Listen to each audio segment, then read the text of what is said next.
Mtu wa Mungu, wajua ya kwamba andiko lake Mwenyezi Mungu limeandikwa na ili kutupa tumaini katika ya maisha tunapoishi. Wajua kwamba neno la Mungu limeandikwa kwa ajili yangu mimi na wewe, na ili lengo lake ni kutupa tumaini. Unapokuwa katika changamoto, linakupa tumaini. Unajua kesho pia ni siku na nitaweza kufaulu katika hili. Mimi naitwa Mchungaji Benson Mwanza na kusalimu katika jina la Bwana wetu na mkombozi wetu Yesu Kristo.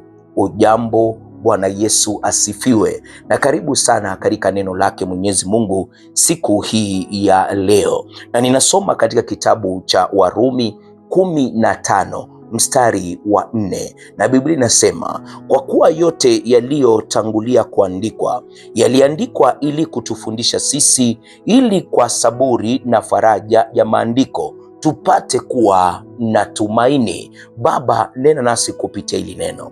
Mfalme, katupe maarifa, katuhekimishe zaidi, katuimize, katupe maarifa, katurekebishe, katupe mwelekeo. Mfalme mkuu na mtakatifu, katumie hili neno kubadilisha mtazamo wa mtu, kubadilisha maisha ya mtu, yote ikiwa ni kwa utukufu wa jina lako. Roho Mtakatifu, kalifunue hili neno, kalipe uzima, kalipe uhai, na hili likalete utofauti katika masikio na hata maisha ya kila sikio litakalosikiliza, maisha ya kila mtu atakayesikiliza. Wacha kukawe na uzima, wacha kukawe na uhai, katika jina la Bwana wetu na mkombozi wetu Yesu Kristo naomba na kuamini, amen.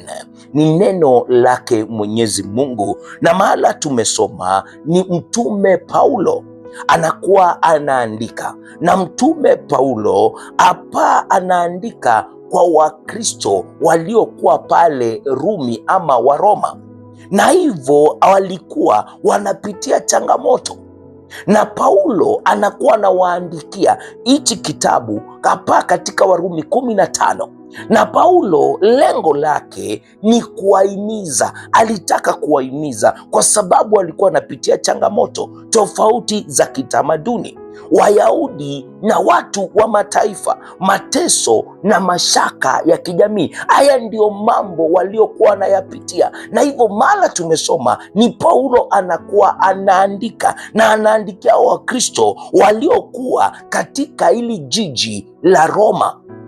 Bwana Yesu asifiwe. Na hivyo wengi wao walikuwa wanajiuliza maswali kutokana zile changamoto walizokuwa wanazipitia. Walikuwa wanajiuliza, je, ahadi za Mungu bado ni za kweli kwetu? Haya ni maswali walikuwa wanajiuliza, maana walikuwa wanapitia changamoto, walikuwa wanapitia mambo mbalimbali, na walikuwa wanalisoma lile neno, na lile neno ni ahadi za Mungu, na ndio wakawa na maswali, na Paulo anakuwa anawazungumzia. Paulo anawarejesha kwenye maandiko yake Mwenyezi Mungu, tunaona katika Agano la Kale, na kuwaambia kwamba yale yote yaliyoandikwa zamani. Angalia yale yote yaliyoandikwa zamani, yaliyoandikwa historia za watu kama Ibrahimu, Musa, Daudi na wengineo. Paulo anawaambia hayakuandikwa tu kwa ajili yao. Paulo anawaambia bali pia kwa ajili yetu leo.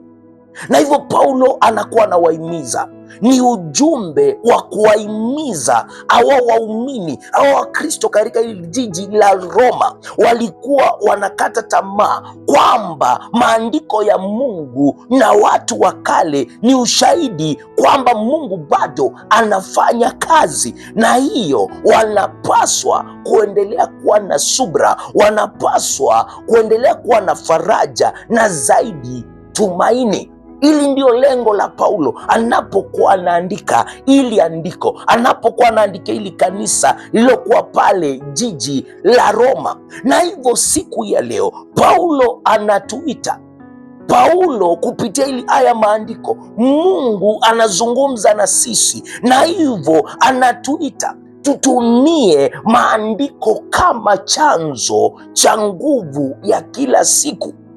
si tu kusoma Biblia kama historia, la hasha, bali kuchukua kama ujumbe hai, ujumbe ulio hai unaotuongoza katika maisha ya sasa. Si hata Biblia inasema vizuri, kila andiko limeandikwa na ili kuwafundisha watu wa Mungu, kuwahimiza watu wa Mungu, kuwarekebisha watu wa Mungu. Na hivyo ili andiko limeandikwa kwa ajili yetu, na hivyo kusoma na kutafakari neno la Mungu.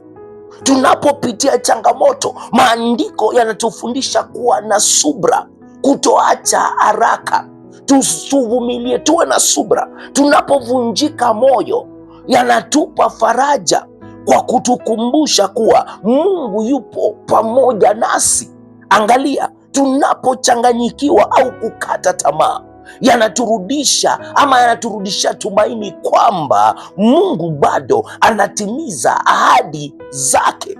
Na hivyo kusoma na kutafakari neno la Mungu kila siku, kuamini yale tunayojifunza katika hilo neno, kutumia mafundisho hayo katika hali halisia za maisha. Na hivyo kwa kifupi, maandiko si ya zamani tu, ni mwongozo wa leo. Neno la Mungu alikuandikwa, si hadithi tu zilirekodiwa, la hasha, limeandikwa, zilirekodiwa kwa ajili yetu ili ikaweze na kutuongoza. Ni mwongozo wa leo unaotupa subra, faraja na tumaini katika kila hali.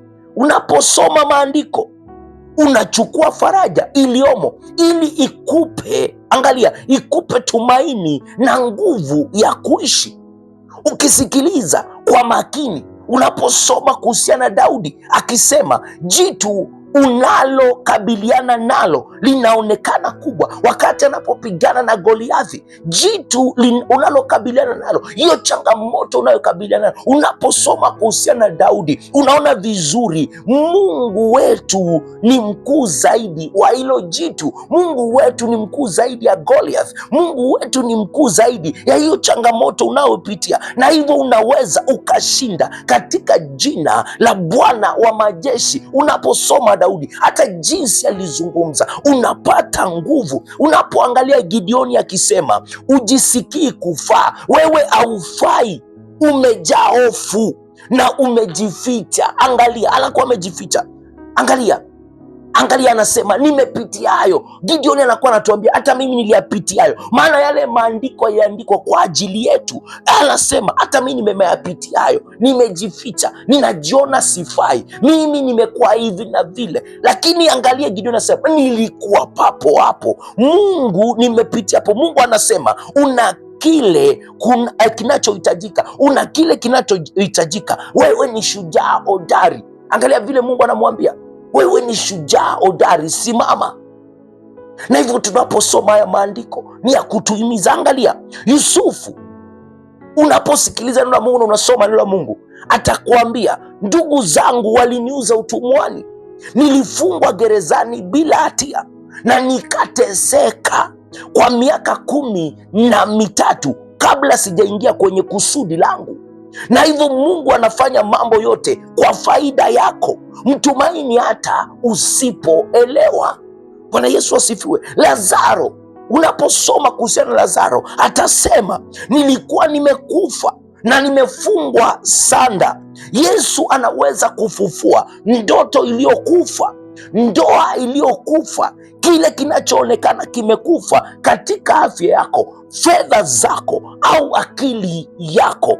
Ufufuo unakuja unaposoma neno la Mungu, linakuhimiza. Na hivyo anza kuwasikiliza mashujaa wa zamani, na utawasikiliza kwa kulisoma neno la Mungu. Mashujaa wa imani, mjue Mungu kama walivyomjua. Wamepita katika njia tunazozipitia sisi na bado wanaendelea kutufundisha. Chota faraja yako kupata faraja yako, nguvu zako na tumaini vinavyotolewa na maandiko. Na ndio maana Paulo anasema, kwa kuwa yote yaliyotangulia kuandikwa yaliandikwa ili kutufundisha sisi, ili kwa subra na faraja ya maandiko tupate kuwa na tumaini. Amnaje ukate tamaa. Kuna wale waliotangulia na wakashinda, na hivyo hili neno la Mungu ndilo litakalo tusaidia. Hilo neno la Mungu unapolisoma linazungumzia hiyo hali yako. Tumeona Daudi, tumeona Yusufu, tumeona Gideoni, tumeona Lazaro, na kuna wengine wengi watakuzungumzia. Kwa sababu gani? Kwa kuwa yote yaliyotangulia kuandikwa yaliandikwa ili kutufundisha sisi,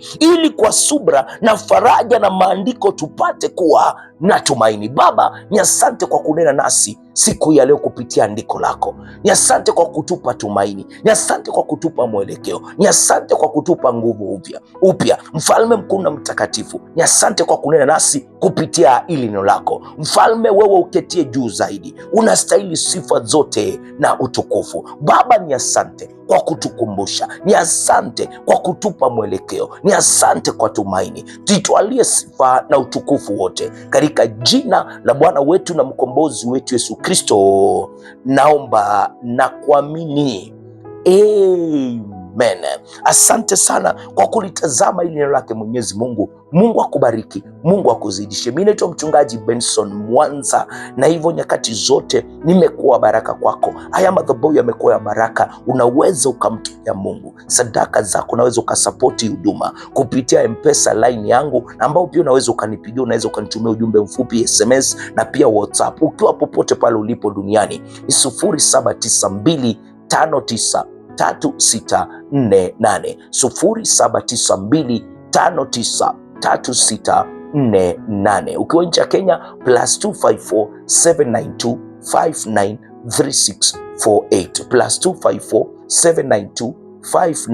+254-792-593648, au pia kwenye PayPal bnsnmwanza@gmail.com. Sema nami kwenye yale majukwaa, toa pesa zako, toa sadaka zako, sapoti huduma na Mungu atakubarikiwe. Ni Sendwave, Remit na pia nimekupea PayPal pale. Mungu akubariki unapotoa, Mungu akuzidishie, Mungu akupe uweza, Mungu akakuongoze, Mungu akakuponye, Mungu akakupiganie na Mungu akakuinue kiwango kimoja hadi kingine. Mimi nakupenda sana. Pia kumbuka kusubscribe kwenye haya madhabahu ya Kambi ya Wateule. Wacha comment yako, like yako pale, share na Mungu atakubariki. Naitwa mchungaji Benson Mwanza, na kupenda sana na kuacha na neema ya Bwana wetu Yesu Kristo na upendo wa Mungu Baba na ushirika wa Roho Mtakatifu ukae nasi sasa na hata milele. Amina na kwaheri.